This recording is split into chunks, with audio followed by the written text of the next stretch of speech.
Oh, hey everyone. I just sent out a link to everybody for the second one. I paused the live stream after I spoke to the younger boys, and I needed to send out a new link. So I'm just going to clear the board off and give people a few more minutes. It looks like there's about 20 people on the live stream right now, and probably expect that to be well over 40. So just get started in a few minutes.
All right. Before I start talking X's and O's and talking about the fall, what I did want to first recap was how pleased we were with how the 22, 21, and 20 teams played this fall. Our 2022 team, you guys went undefeated, and extremely proud of the progress that you and that team has made. In fact, I've used you guys as an example as a group that's trusting the process here at Sweetlax. At times when some of our younger teams lost a game here or there, and either the boys or their parents are losing confidence or unsure of unsure of how good they are and how good they can be. We've been pointing to our 22 team and saying, look at that, there's a group that's trusting the process, that didn't have the same success in previous years that they had this fall, and we're really proud of you guys. And certainly our 21 team had I think went 11-1 this fall. Did an incredible job and just ran out of steam in the last game with a depleted squad that was playing their sixth game in 2 days, missing several teammates to a talented Long Island Express team. And our 2020 team, we're extremely proud of where you guys are ending up going to school next year. We feel like all three of our high school teams this year are set to have the best summer we've ever had here at Sweetlax, Florida. So little things like these webinars and I think a good use of technology will enable us to get on the same page a little bit more, especially with our here at Sweetlax, where we've got the best kids from all around the state, right? You guys are not able to practice every Sunday because you live so far away from each other. But I think heading into these summer events, we can probably try to have like a Thursday webinar where your coach is able to get everybody on a call, go over man up, man down, put together midfield lines, talk a little bit about rise and clears, and just some little things that put your team in a position to be successful. My team that I coached this fall, the 21s, I think we won 2 one-goal games that I know we won because we got to the field an hour early and we're going over riding and clearing. And that was the difference in both of those games and winning or losing those games. So there's little things that we can do to get our teams organized, and technology is a valuable asset that we'll have to try to do that moving forward. So appreciate your grace here. This is my first time putting together these webinars, but I think they're going to be invaluable in helping Sweetlax maybe with what could be considered the one weakness that we have. I think we've got great coaching. I think we've got the best. We certainly have the best players in the state of Florida. The one kind of chink in our armor, if you will, is that we don't get the chance to practice as much as other clubs. And I think with a good, intelligent use of technology, we'll be able to, limit that weakness and be in a situation where we got the best players, we got the best coaching, and we're organized and ready to go every weekend for the events that we're playing in. So I'll do my best to recap a few things here tonight, and then in the future we'll probably do a more, like when we do team-based webinars, we'll make them more interactive. Your coaches will be on those, and you'll actually be able to ask questions live during the webinar.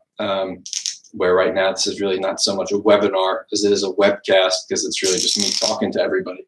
One last thing before I get started on the board is for our uncommitted 2020s, our 21s, and our 22s, you guys really need to be spending some time and investing some money in putting together highlight videos from the fall. All of the teams were successful. Everybody that played this fall should have enough quality footage of themselves out on the field, demonstrating their talents, gifts, and abilities to be able to compile a highlight video. Really, really important piece of your ability to market yourself, and it also gives Kevin Martin and myself the ability to then, as we're following up on phone calls and emails to college coaches, to be able to send them that link to a highlight video. So if you have questions on that, we can certainly help you with that. But every event that you played in this fall probably had a professional film crew there recording every game.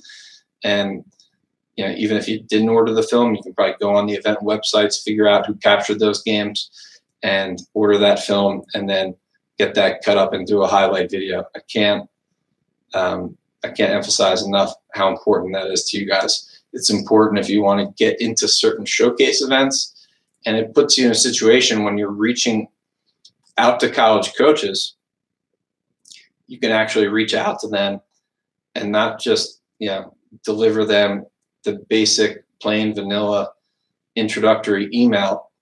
You're going to be able to reach out in those first couple sentences, say, here's my highlight video, and that's what they're going to want to see. They don't, before anything else, it brings your email to life, and it's going to make you become this living, breathing prospect and recruit to them when they click on that and are able to see that. So really important that you young guys that are coming up, don't think, if you're a 22, you should be starting to think about that and getting that out there to coaches, and it gives Kevin, Martin, and myself the ammunition we need to start to send out communications on your behalf too. So all right, so moving on from that, what I told the young guys is, from an X's and O's standpoint, from a lacrosse standpoint, basically I have the same message for the older players that I have for the younger players, which is we need to understand the angles of the goal that we're attacking and that we're defending in general, like our spatial, the understanding of spatial relationships out on the field and how to create space for each other is the biggest issue that I see across the board on offense and defense. And what I mean by that is very simply this, guys. Like, if player X has got the ball right here and his teammate, player Y, is right there, player X can be Paul Rabel, okay? This could be Paul Rabel right here, and he's got the ball against a short stick, and if player Y doesn't get out of his way, he can't do anything, okay? And, our 21 team is one of the best teams in the country, and there's times when I was looking at some offensive possessions we had this year, and the man with the ball is going full speed at his guy, starting to run by him, and his adjacent teammate doesn't clear through for him, and he runs right into a free double team. Okay, and then I'm going to go watch our 26 and 25 and 24 teams play, and I'm seeing the same things. Okay, so the mistakes that we make on offense right now, they're mistakes of not understanding the basic fundamental principles of motion offense. Okay, So rule number one, if your teammate is running at you, you clear through for him. Get under him, get under the man that's defending you, so he has to respect you when you're clearing through, and create space for speed. Okay, if we have if this guy is faster than the man that's covering him, and we get under, then it's not a lacrosse game anymore. It's a track meet. Okay, we're just running by that guy, and then if they don't slide, we're getting a shot off. If they slide, then we're pass, and we're redodging or shooting. Okay, I know that sounds really, really oversimplified, but I can't tell you how important it is for you to understand that. I also mentioned this to the younger guys on the call before, but if we're going to win tournaments and we're going to overachieve as a team and knock off teams like the Express, Leading Edge, the Crabs, good from Baltimore, they're good teams that are out there around the country, then we need, more than anybody, we need midfielders that are not goal and assist selfish. Okay, I was telling some midfielders a couple of weeks ago that there's times when you have 0 points in a game, and you might think, man, I didn't score at all. The college coaches that are watching must think that I stink and they're not going to recruit me. But if you are running by short sticks and drawing a slide, and pass, and then attackman or the step out midfielder from the crease is redodging bad approaches, then you have no idea what college coaches are writing in their notebook. They're writing like, number 3 keeps running by his man and drawing a slide and then making a good decision with the ball. College offenses in 6-on-6 situations, they don't need guys that are going to, dodge a short stick midfielder and beat a triple team to score a goal, because that's not happening at the Division I level and highest levels of Division III lacrosse. They need midfielders that can run by a short stick and then immediately not overcarry the double team, not then try to dodge the slide, immediately move the ball. And then it's pass, and you're attacking the defense while they're recovering. That is the biggest problem I'm seeing right now, especially at the older age groups, right? The younger age groups, if we just create space for athletes, those guys are going to run by their men and they're going to score some unassisted goals. So the young kids that I was just talking to the last hour, the most important thing I want to emphasize for them is just this: create space for speed and the athletes to run by guys. At the 22, the 21, and the 20 levels, you guys we need to create space for the athletes to run by guys and draw slides, but then those guys need to not be goal or assist selfish. They need to give the ball up when they draw a slide, and then we're pass, and then we're attacking the defense from the exact opposite side of the field while they're recovering. That's how you score goals against good teams. So I want you guys offensively to be thinking dodge, pass, redodge. And when you think about it, okay, if it's a midfield dodge down the alley, the term that we use for a midfield dodge down the alley is race it. Okay, and I copy that term from Coach Shea at Yale, and he copied it from Coach Cannella at UMass. Okay, so a lot of the terms that we have in our terminology, maybe there's 10% of them that are terms that I created. The rest of them are all things that we copied from other people. I like the term race it because if you understand what we're trying to communicate in that term, it's a very unselfish thing. As I go into this, I apologize to the defensemen that are watching because we haven't talked about defense yet, but we'll get to that right after I go through this race it explanation. So if we are going to race it from this midfielder, okay, we got him in our regular 1-3-2 counting from behind defense. I'm just going to draw. I'm going to take out the wing attackman in this because it'll make it easier for me to explain. If this midfielder races it, means we're going to set up an initiation dodge for a midi to go hard down the alley. Against any half-decent team, there's no way you're getting a goal or assist on that. Okay? But when we look at it the way I'm drawing it up right now, you are in a situation where you can dodge, pass, if you throw it through X, and be hitting the step-out man 2 passes away from the dodge. If you spill it back, you roll back, you are pass, and you're 2 passes away from the step-out man. So if you think about it, you want to dodge and draw a slide, and then we are racing the ball to the step-out man. If we do it quickly, we win. The offense wins the race. If it's slow, then the defense has time to recover and they win the race. So that's the whole idea of calling it race it. And it's kind of a brilliant term to use for it because it's literally a race to the step-out man, to the weak side of the field. So you dodge hard, and you think dodge, pass, redodge. Dodge, pass, redodge. And if we have that type of offensive philosophy, we're going to score goals against good teams. If we don't have that type of philosophy, we're going to really struggle to score in 6-on-6 against good teams. Okay? If I look back at the fall, yeah, and typically like college coaches that say like you get 1/3 of your goals in 6-on-6 offense, you get 1/3 of your goals in unsettled offense, and then if you're doing a good job, you get 1/3 of your goals on man up. Okay? I think when you look at club lacrosse, the 1/3 there that becomes much bigger is the transition piece. You can score a lot more goals in transition. And if we ride well, we will.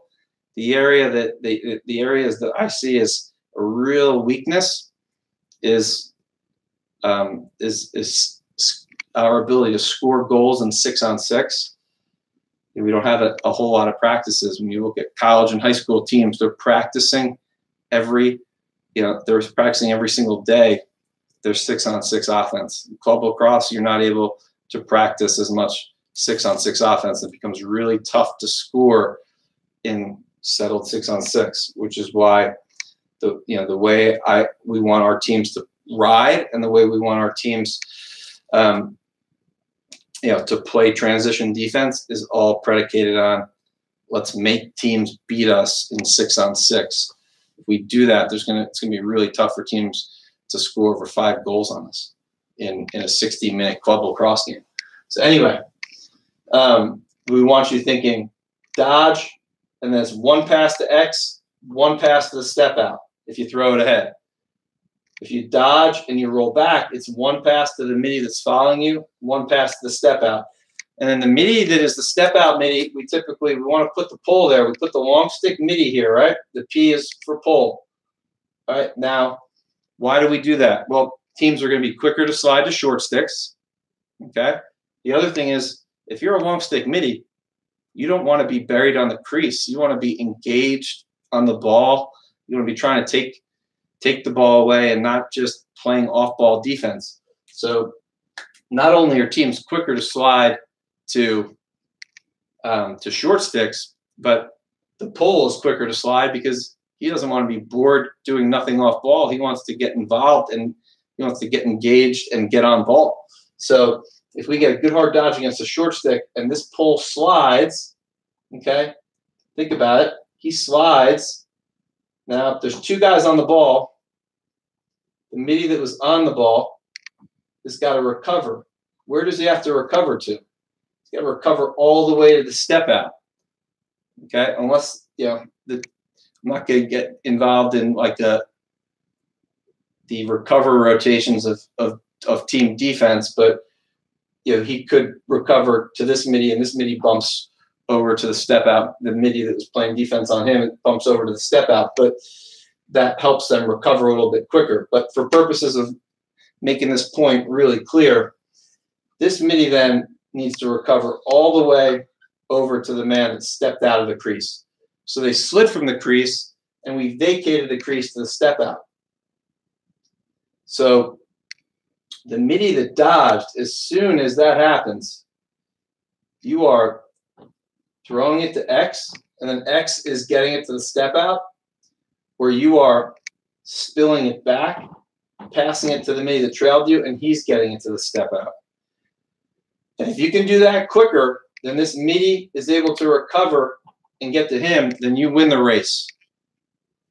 Okay, and now this midi might just be teeing off on the goalie, or he's going to be dodging a really difficult approach.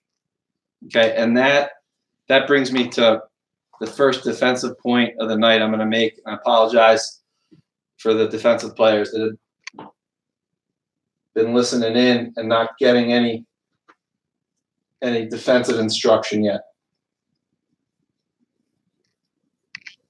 Okay, so I like to say 90% of good one-on-one defense is making a good approach to the ball.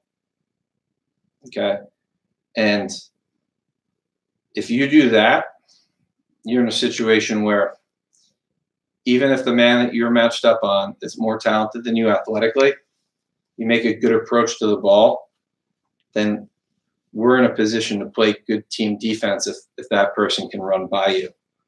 Okay, and the approaches that we make on defense are all predicated upon understanding the angles of the T. Okay, I'm going to draw this up. I did this. This was the first thing I went over with the younger guys earlier tonight. So here's the crease, and I'm going to draw a line through the middle of that. That's goal line extended.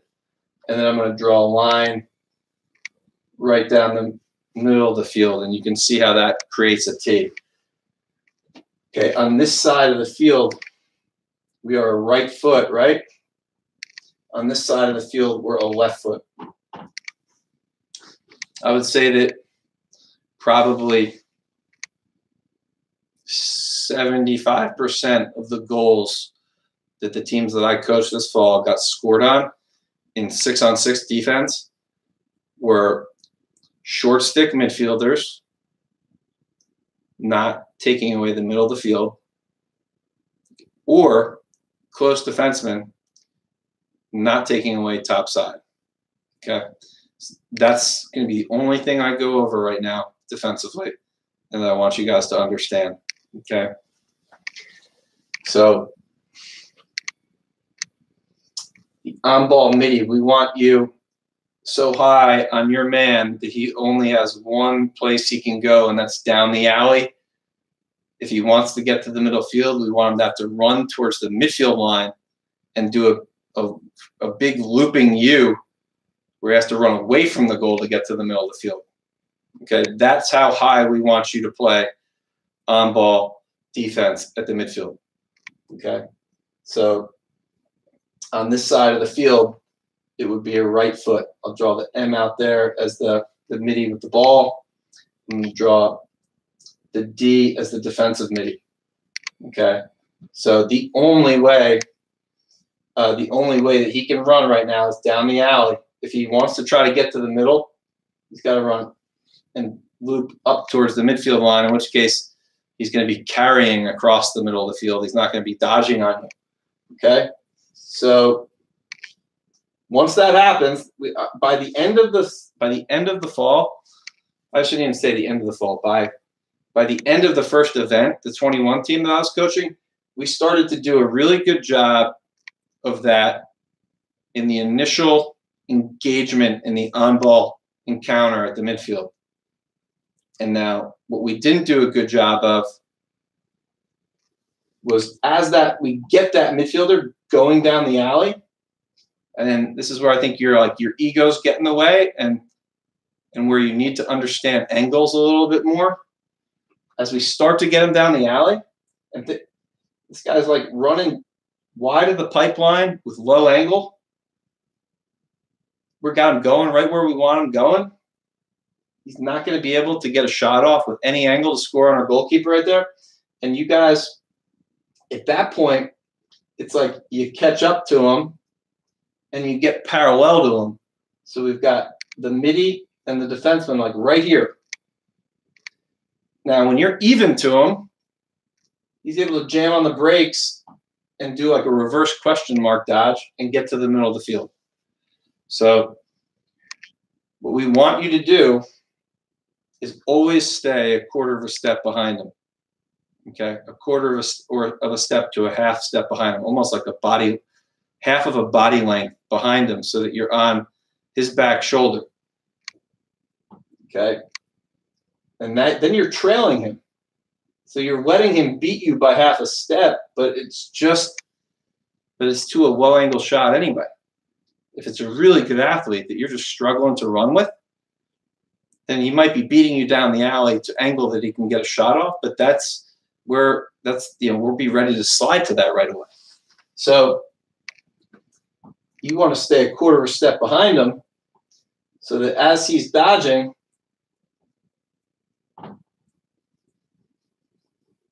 if he does try to roll back on you, if you're a quarter of a step behind him, when he rolls back, you're there. And as soon as he starts to roll back, you have to kind of elevate up towards the midfield line to take away top side a little bit more. Okay? All right. So one last point on midfield defense. And then I'll talk about defense from behind. Okay? There were probably 3 goals over the course of 12 games with the 21 team that I coached. And I'm sure it rang true with the 22s and the 20s, where the middies on ball did a good job of forcing the man down the side, but we weren't able to slide to it in time. So the rule there, I'm going to draw the box now, the top of the box, is we need the midfielders to take away the middle of the field, but you also have got to pick your men up high enough so that if your man does run by you down the side and he's running by you down the side with enough angle to score, that we know we need to slide before it's too late. So if the man with the ball is right here and you're playing him just a step inside the box, right there, now you get beat a step or two inside the box and he's running down the side on you tight to the pipeline and you're trailing him like you're supposed to, we know we need to slide. We're going to know we need to slide at like 17 yards because you picked the guy up at 20 yards. If you don't pick the guy up until 17 yards, then we don't know that we need to slide until he gets to 13 yards. And we don't get to him until 10 yards. And against a good midfielder, he's going to score shooting on the run at 10 yards with good angle. So what I mean by that is, to draw it up on the board, is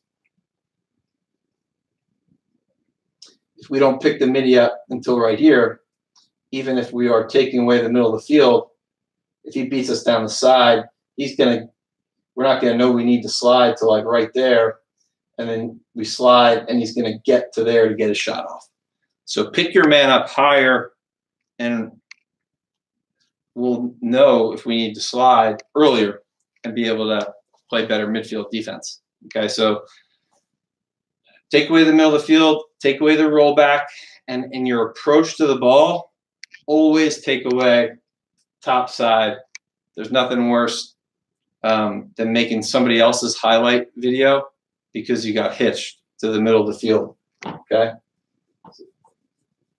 All right, so this whole right and left foot concept, guys, it applies to attack dodges from behind as well. The same way that we want midfielders to take away the middle of the field, we want defensemen to take away top side. And there's even more trust in team defense that's associated with that because of how close the attackmen are to the goal when you're trying to take away top side. And I'll go over that right now. So On this side of the field, we want the defenseman to ultimately get upfield of the attackman so that the only way the attackman, the only route he has to the goal is to get under the defenseman to the front side of the goal. On this side of the field, you'd be getting your stick and your foot and your body right footing upfield. On this side, it would be a left foot, okay, to take away top side. So the biggest thing here is that we need as team and as teams, I'm talking to 3 different teams right now, we need the on-ball defenseman to know that all he has to do is take away top side, and he's going to let his man inside roll on him. And if he does that, that there's going to be a slide, you know, knocking that guy on his butt as soon as he starts to roll back and try to get underneath, you know, underneath him to the goal. The term that I've been trying to get all the teams to use, if your team didn't use it, you know, they'll be using it by the summer. There's a lot of just new terms and a few things that we're trying to make non-negotiable across the board things that our coaches say and communicate. And we're slowly kind of weaving that into our mini camps and into our terminology. And, you know, these online sessions like this will certainly help with that. But the term on dodges from behind that we want to use is to hammer. Yeah, so if the hot man, let's say we've got the hot man right here, I'm drawing him as an X. Okay, if he is the hot guy, we want him not just saying, I'm hot, I'm hot, I'm hot. We want him saying hammer, hammer, hammer. What that's communicating to is the on-ball defenseman knows that he's going to then take away this. Okay, because his attackman's dodging on him. His attackman is not going to turn the corner on him. It means all he has to do is to defend his attackman's top side shoulder. Okay, if he does that, he's keeping his attackman from turning the corner on him. Okay, I'll give you guys a little tidbit. Is it the attackman and defensemen that are listening?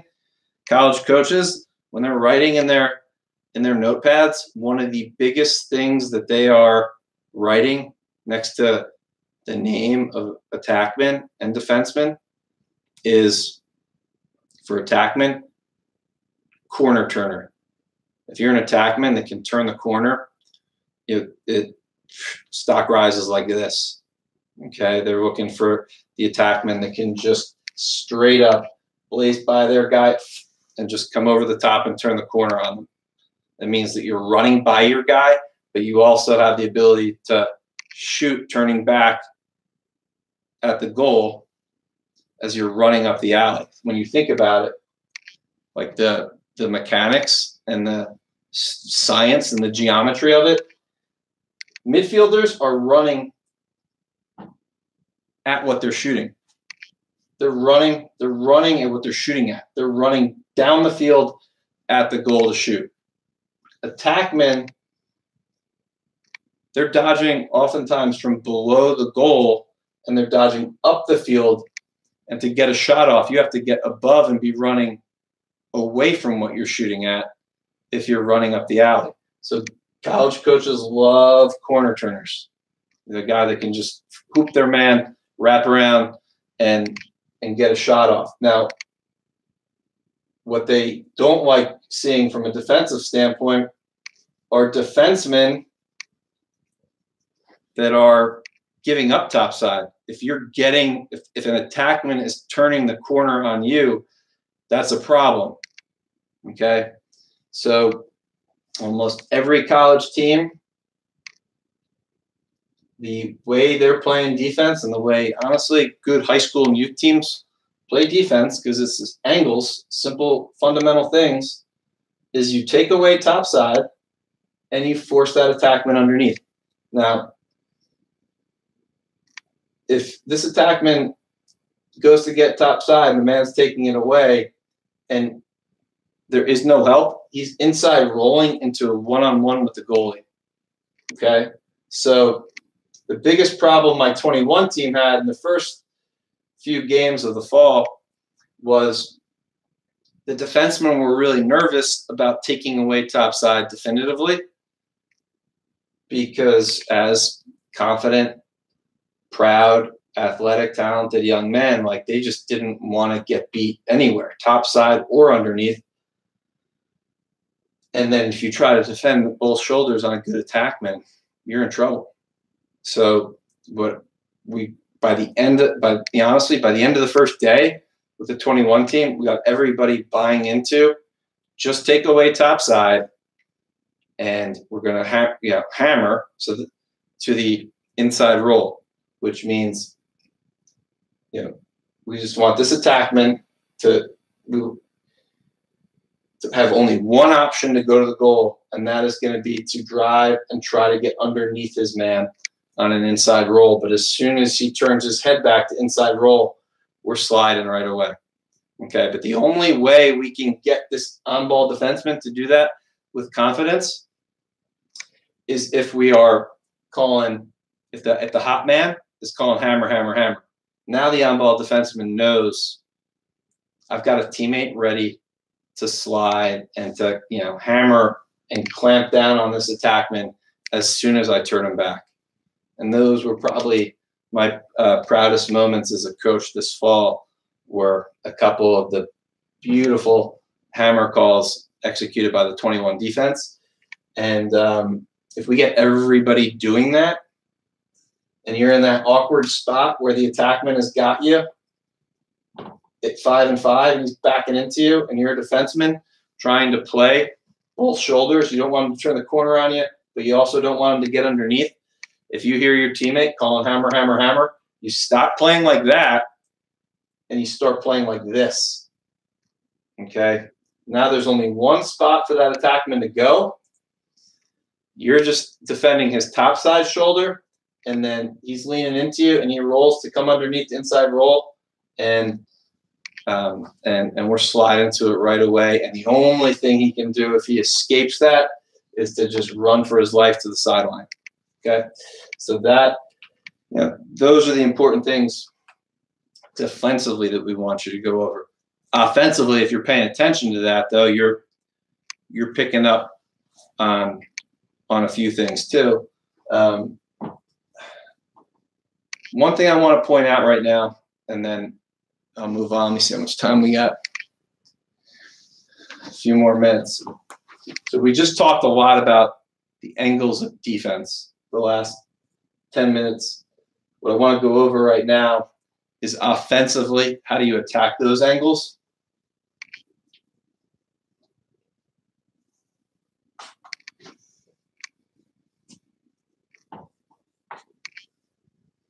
Okay. And I was a right-handed midfielder.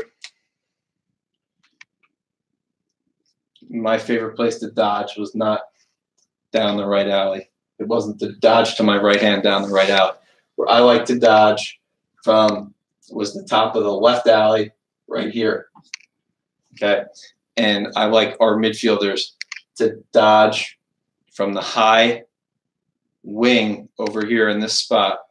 Because if your man makes a bad approach and doesn't take away the middle of the field, you're able to sweep on him across the middle of the field, north, south, and east, west at the same time.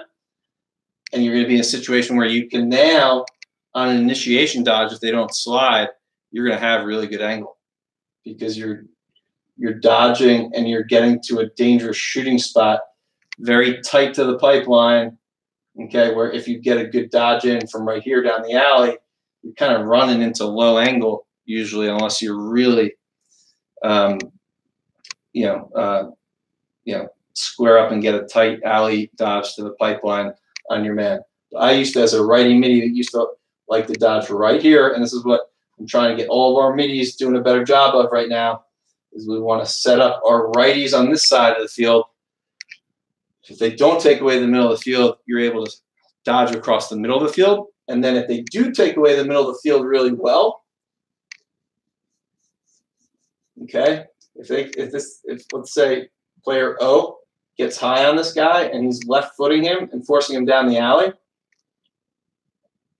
okay, you're going to be able to run by your guy and then get under him to your inside hand to get a shot off. Even if they, if they slide to you, we want you to pass. when we pass and redodge, if they don't slide to you, you don't even need to, beat your man at times. You can just dodge and then take an angle where you get under them to your inside hand.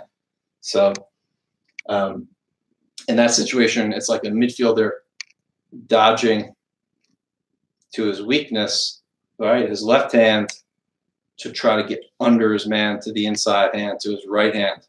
Okay, say the same thing with attackmen. We want you guys to attack angles to get under your man. The other thing the college coaches are taking notes on all the time for offensive players are guys that get under their man. Okay, and so if I'm an attackman out here, I talked about corner turning. I don't want every attackman out there to all of a sudden just be like overly obsessed with like flying up the alley thinking they need to turn the corner on their man, and then their man's giving them an inside roll and you don't take it. So don't get too fixated on that. The other point that I want to make, though, that college coaches are writing all the time, they love guys that just instinctively can get under their man. So if I'm an attackman, say on the right wing right here, again, defensemen are taught to be top side. So a defenseman making an approach to the right wing or even just squaring up on you, he's going to tend to be a little bit upfield of you. So a right-handed attackman, they can run to his left hand and just beat his man on like a tangent line to get under him to his right hand right there to the goal. Guys, coaches will write gets under right next to your name. Okay, gets under is like they're looking back at their notes, and that means like you have great instinctive speed to run under your man to the front side of the goal. And that is a really important skill, especially now that in college lacrosse they've brought back the dive rule, okay, which gives offensive players with instinctive quickness a whole lot more angle to score, right? I mean, you're now in a situation where you could be dodging like towards X a little bit and be like even a step below goal line extended, but you've got just that little bit of instinctive speed to get under your man to your right hand there and dive across the front side of the goal, and you can now land in the crease, and that's a goal that's scored. So attackman with and it's legal now in college lacrosse. So that type of instinctive speed I think is really important. It also, to be honest with you, it makes, in my mind, it makes it even more important for defensemen to take away top side and for us to be ready to slide early underneath the inside rolls, because defensemen can run through the crease too to get to that attackman that's trying to get under. So I would say we need to be even more committed at close defense to taking away top side, forcing guys underneath into inside rolls, and defensively, you need to be quicker to slide underneath, to make sure that this attackman, if they do try to get under and dive across the front of the goal, pays for it. Okay, so I could go on and talk for another hour. I apologize to the goalies that we didn't get as much time to talk to about, but the things that I went over, from a goaltending standpoint, we need you guys to be better commanders and directors of the defense. I think I know with my team, we got incredible goaltending on the 21 team. I think as these goalkeepers, you start to understand this more and more, you're going to be in a situation where you can then command, direct, and hold goalies, hold your defense accountable. So if a guy is not right footing properly, you're screaming at him. Right foot, get higher, get higher. If the defense isn't being loud enough, calling hammer, and so that on-ball defenseman is all of a sudden trying to defend two shoulders, you need to be on the field barking out orders and yelling at them. And don't think college coaches aren't paying attention to that as well. Everybody's looking for goalies that can also command and lead the defense. And I'll make one last point because face-off guys obviously need to know how to play defense. But I haven't talked a lot about facing off. I will. This is just one simple little point that I will go over on the face-offs. Is we need the wingmen to follow the path of the ball better when we win a face-off, so that the face-off midi has got a backside adjacent outlet. And I'm really obsessive about the one term that I'm probably most obsessive about is the spill it call, which means roll back. You have a teammate open behind you. Because I can't tell you how many times there's failed clears where people just try to keep running it upfield and don't realize they can move it backwards to buy time and escape with the ball to move it in the right direction. But the same thing goes on face-offs.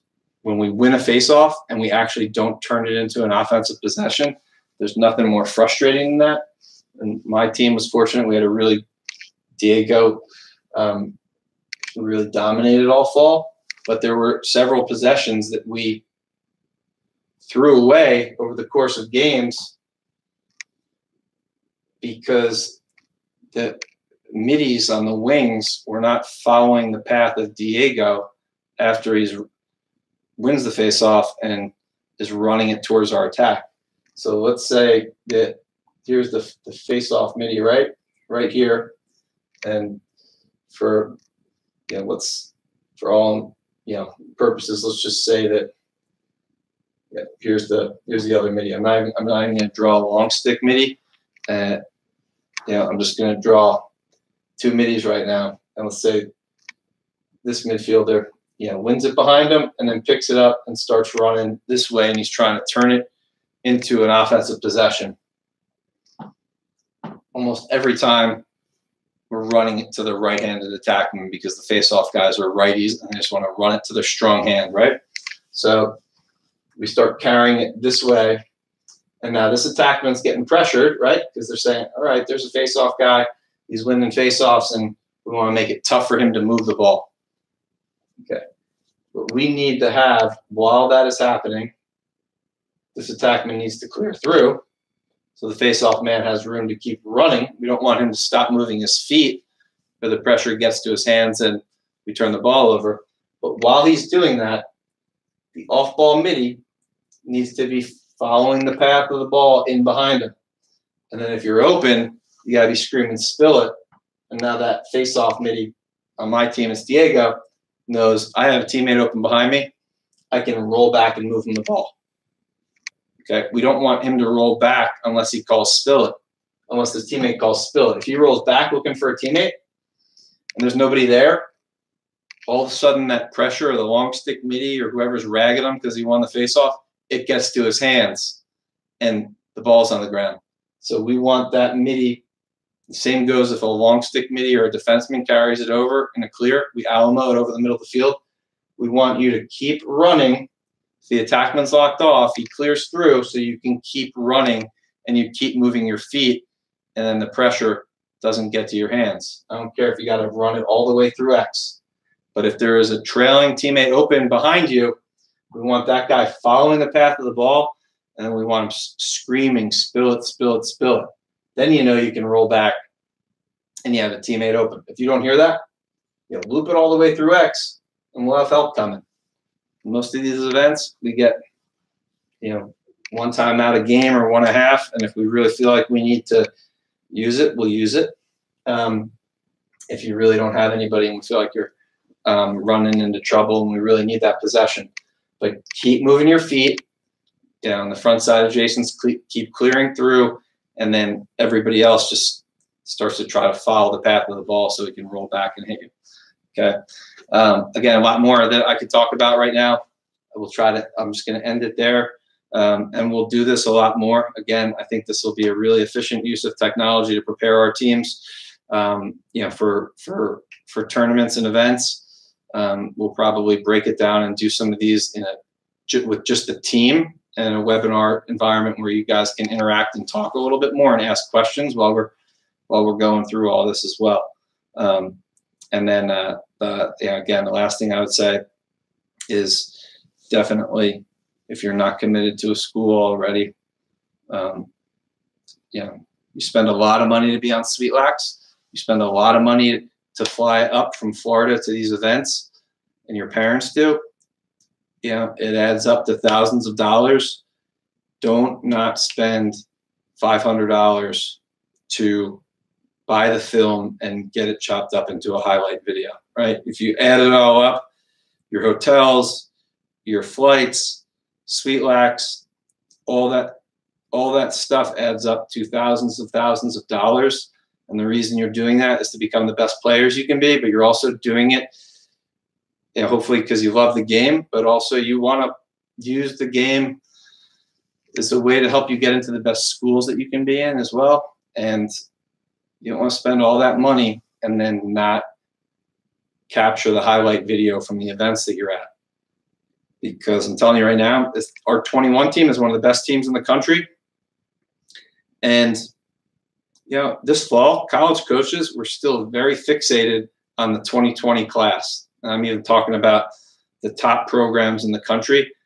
They started to come out as we moved through the fall and at some events to watch our 21 team play. But the whole first weekend, when we played really well and went undefeated, most of those coaches were watching the 2020 team play, 2020 teams play, because with the new recruiting rules, they're still really focusing on 2020s. So if you're 21, how do you demonstrate your talents, gifts, and abilities to them right now? And if you're a 22 that's trying to get ready to do that, and that's also wants to get invited to some showcases and things outside of the things we're doing with the Sweetlax team, having that highlight video is going to help you with that. And it's also going to bring you to life to a college coach over email. So definitely with the 21s, I would say, invest in that. And then you can take this fall season, chop it up into highlight videos, and then email that out to college coaches. And those of you that are nervous about emailing college coaches, you're actually going to have a deliverable to send to them. We can help you draft up your introductory email, and then you're actually going to have something to send them that they want. Then you're not going to need to feel nervous about that. So, all right, with that, thanks for your time tonight. I'll continue to get better at utilizing this technology and working with all of our coaches to do that. I know I'm going to see a lot of you guys at Future Phenoms in a couple of weeks. Good luck to all you guys as you finish up your semesters at school. There's also going to be college coaches that might not even click on your highlight video when they look a couple sentences down and see that your grades aren't what they need to be, to get into their school. So make sure that you're taking care of business in the classroom as well. All right. Thanks for playing Sweetlax. Thanks for a great fall. Can't wait to get to work with all you guys over the course of the coming months. And we want to, and we are going to have the best summer that we've ever had here at Sweetlax Florida. So look forward to continuing to work with you guys on all that. All right. Thanks.